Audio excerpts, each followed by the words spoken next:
Your thoughts create your reality, and I'm going to explain how that does that.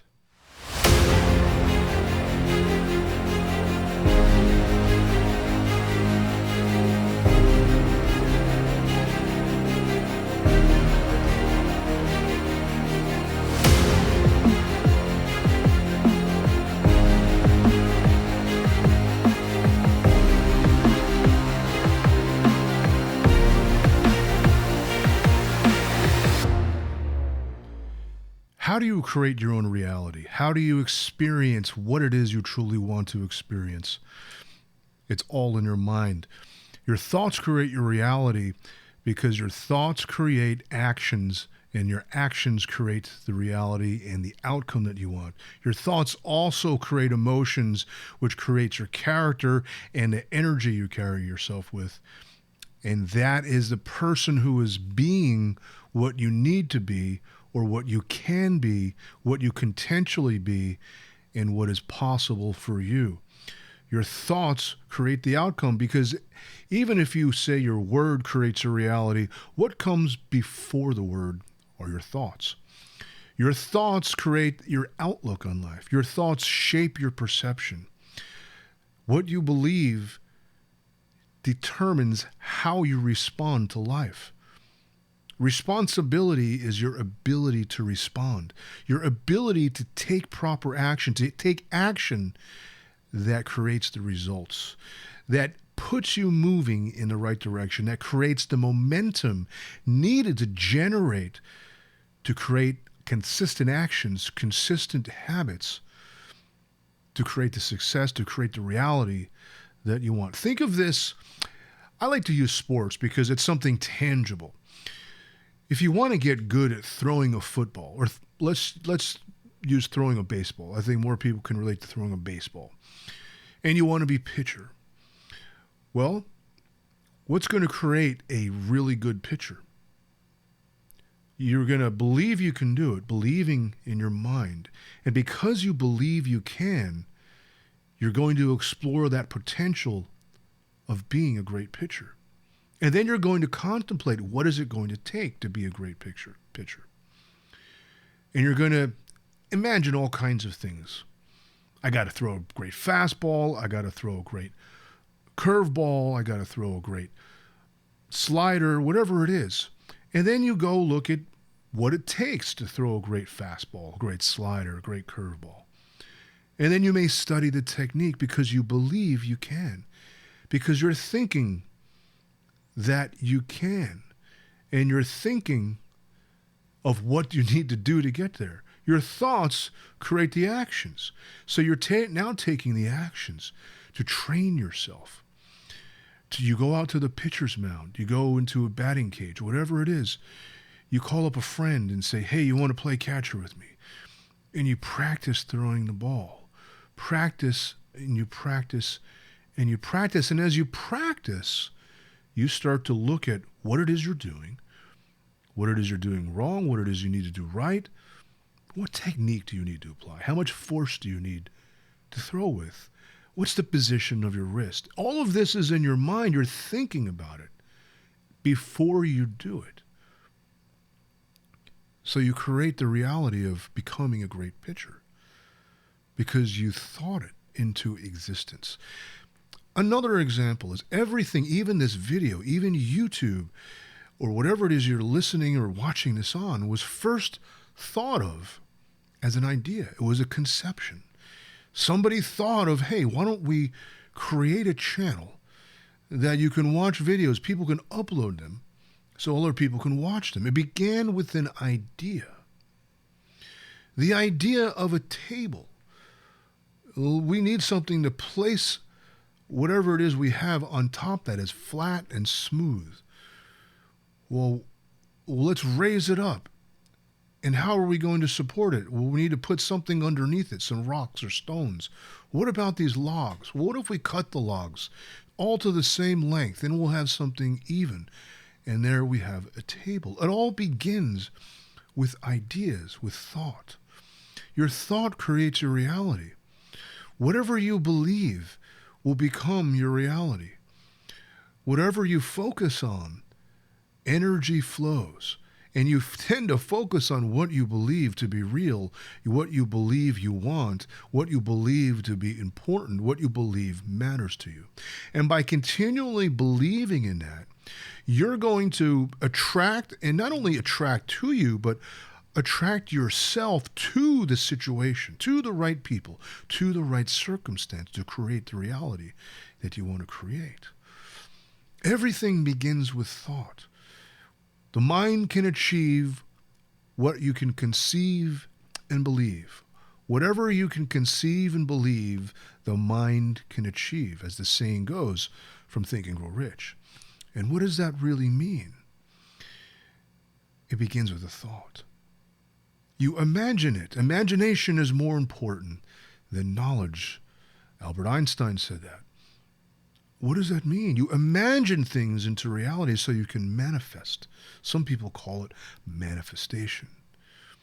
Because what you believe, you're going to focus on. And whatever you focus on, energy flows. Your emotions begin to be driven towards a direction or a goal. And then after the emotions, after the feeling, the inspiration, you feel inspired. You feel passionate, and then you begin to take action. It all began with a thought, an idea. What if? What would life be like? What can I achieve? What can I do? What is my potential? I want to create a career. What career do I want to create? You decide. Within your mind, you're using your thoughts to make a decision to execute a course of action. It begins with a thought. So watch your thoughts, because if you're a negative thinker, if you're a pessimistic thinker, you're going to create a negative reality. Think of it like quantum physics. In quantum physics, how it came about was I don't know who they is, certain scientists, I don't know specific names, but some scientists began to study photons or light particles. They used to shine a light through a slit. And on the other side of the slit, it looked like particles. And then also when they changed the slit, when they began to observe their own observation of that slit, it became waves. In other words, the photons became what they wanted to see. Let me put it this way. You will create selective hearing when you only want to hear certain things. You're going to tune out other things. If you visualize this, try this. Just visualize red. Close your eyes and visualize red. Just see red in your mind. Think red. Feel red. You've got red in your mind? Now open your eyes and look around. How many red things did you see? Reality is directly proportional to your mind. You will see what you want to see. You will hear what you want to hear. You will see what you believe to be true is true. You will hear what you believe to be factual information to be true, and you'll pay more attention to that. Your awareness shapes your reality in what is available to you. And that starts in the mind. If you don't believe in something, you're not even going to listen to it. You're going to cut it out of your conscious awareness. And therefore, it will not be a part of your reality. If you believe in something, you're going to look for clues. You're going to look for information, for evidence to support your belief. And that reality becomes your reality. You perceive it. You can quantify it, measure it, talk about it, witness it. You create your reality. Now, some people believe perception is reality. Perception is perception. Perception is taking in what you see, taste, touch, hear, and smell through your five senses. You perceive, and then you have an interpretation of what you perceive. You take that interpretation and determine, well, what is happening? You take the idea, that interpretation of what is happening, and then you ask, well, what does it mean?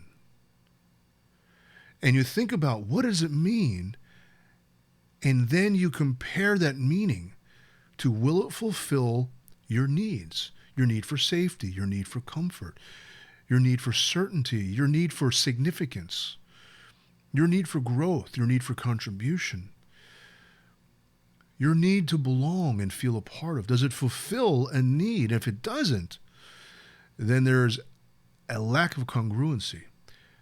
But what you're really only determining is the meaning and your inference about what is happening.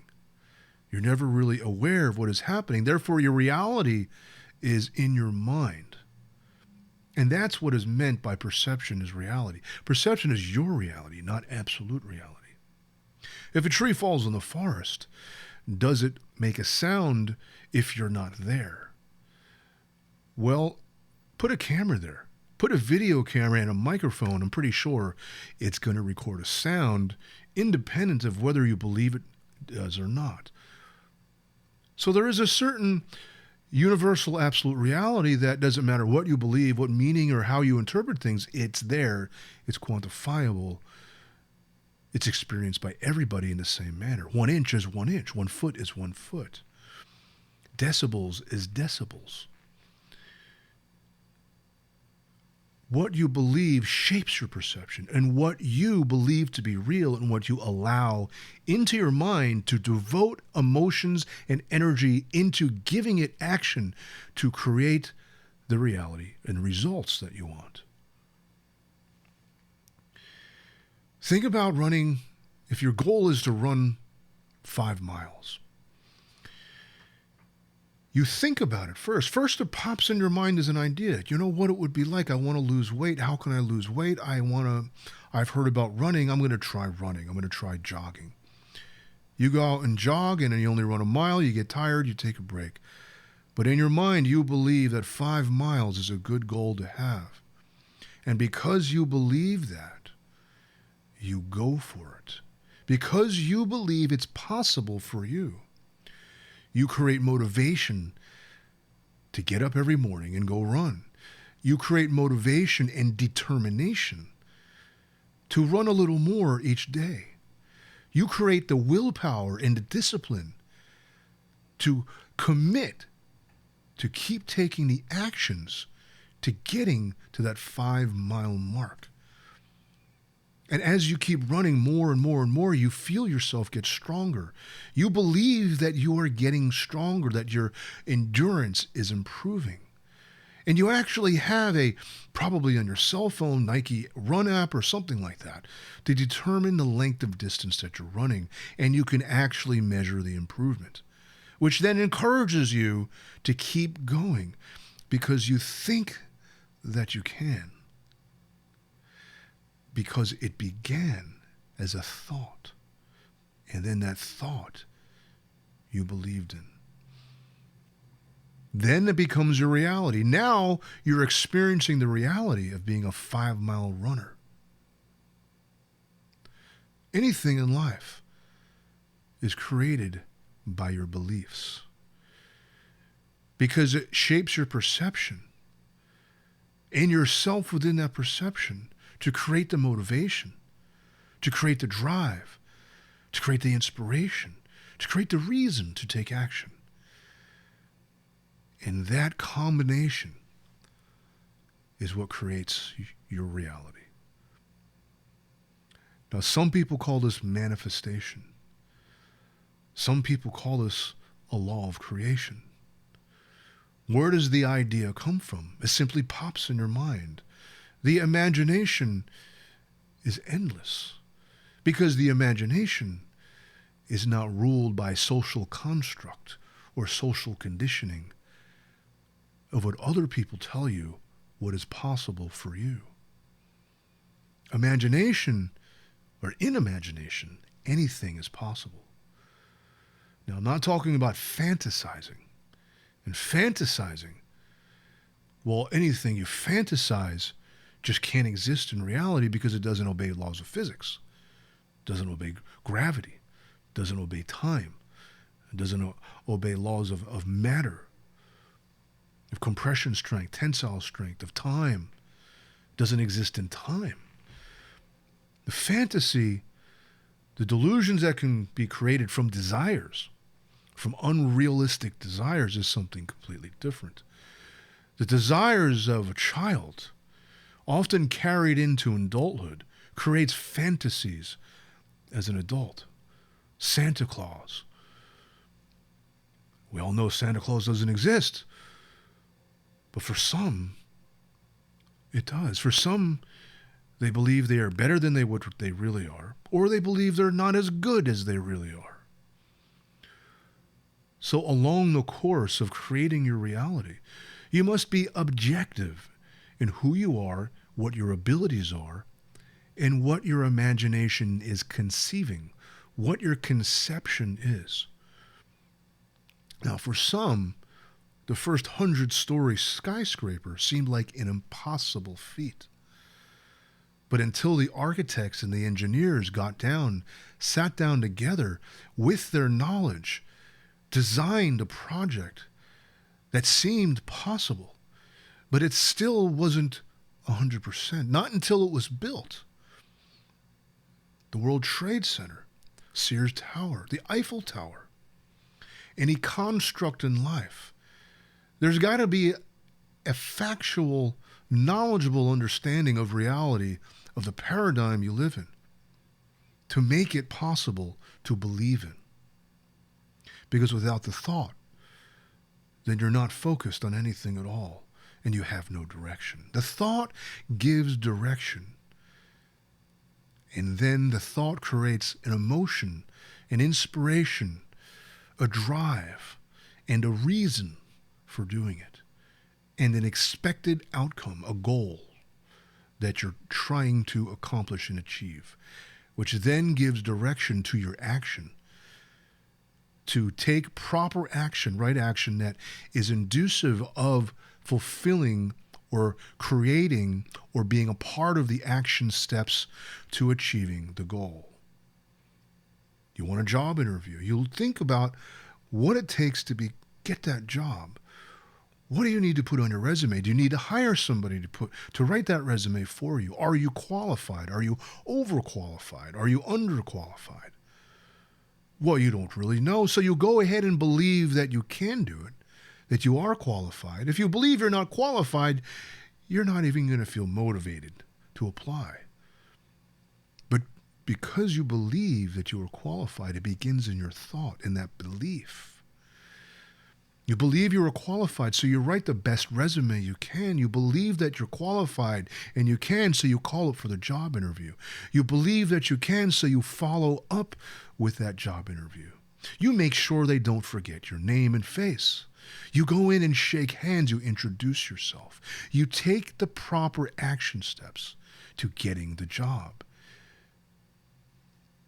You try to nail that job interview because you know taking that action step will propagate and direct the flow of your life into getting that job, into experiencing getting hired. It begins with a thought. So understand, positive thinking is a good thing, and not fantasizing, not that kind of positive thinking. I'm Superman, I'm going to jump off the skyscraper and fly. And you get caught in this idea of being realistic. Don't be so realistic that you squash your dreams and your imagination. Rather, have an understanding of the paradigm of which you want to accomplish or create your life within. If you're in the world of stocks and finances, then you better study stocks and finances. If you want to become a doctor, then you better study health sciences. If you want to be an architect, you better study design, AutoCAD, and some construction concepts. If you want to be an entrepreneur, you better understand business principles, marketing, managing, bookkeeping. If you want to be an accountant, then you better understand numbers. Gain knowledge within the arena, the paradigm of which you want to create your reality in, So you're more equipped and have a better understanding. You have a clear picture of what it takes to create the goal, to create the reality that you want to experience. That's how your thoughts create your reality. Your thoughts create an emotion and inspiration. You can create a reason, a thought that's very logical to create conviction, to create determination. And with that determination creates willpower, commitment, consistency, and discipline, and grit.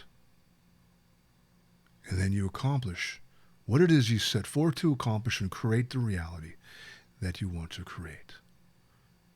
If you have any questions regarding this method, I am a certified life coach, and my goal is to help professionals with trauma experience success by empowering you with the eagle mindset, with clarity, with wisdom and insight, so you can experience fulfillment, abundance, and freedom.